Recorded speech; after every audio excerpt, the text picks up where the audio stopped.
السلام علیکم عزتمنو. د اویس مور ویلي دي چې موږ غریبانانو ځکه زموږ قاتل ونه نیولی شو.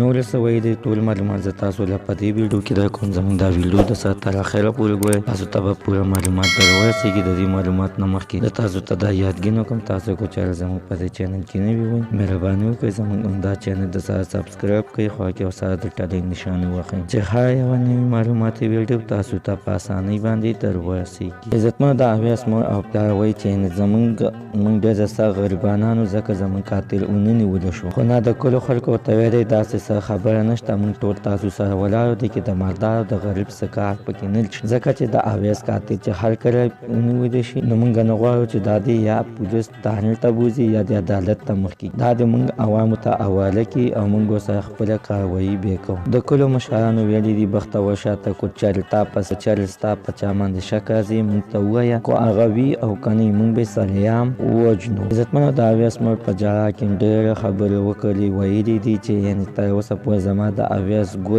اویس ګل قاتل ونه نیولی شو. د اخر ولې خو دا چېرته د ایم پی ای د ایمینیز وي دا په ګنټه کې دننه نیولی شوی وي. دا د یو غریب سړي زوی دی، ځکه د قاتل میلو نه شو او نه ونیولی شو. زموږ خو چا سره څه دښمني نشته دی چې موږ په چا باندې یعنې ګوته کېږدو یا په چا باندې څه دعوه وکړو. دا خو د شپې دا قشانتې بهر کړو او چې سهار مو وکتو نو الویشتې وجلې وله، ډېره سخت بېدردۍ سره یې قتل کړی. مرګ خو په ښکار داسې مرګ تر اوسه پورې نه ده شوی چې څنګه مرګ باندې اویس قتل شوی. د دې مرګ قابل خو نه و. عزتمنو، اویس میاشت کېدونکې ده خو د اویس د مور او د زړه زخم لا نه دی ښه شوی. الله تعالی دې ولې د زړه صبر ورکړي. عزتمنو، زموږ نننۍ معلومات د دې ځای پورې د نوي معلومات لپاره د سره زموږ همدا چینل د سره سبسکرایب کړئ، باقي ورسره د ټلۍ نښان ووهئ چې هر یوه نوي معلوماتي ویډیو تاسو ته په اسانۍ باندې در ورسېږي.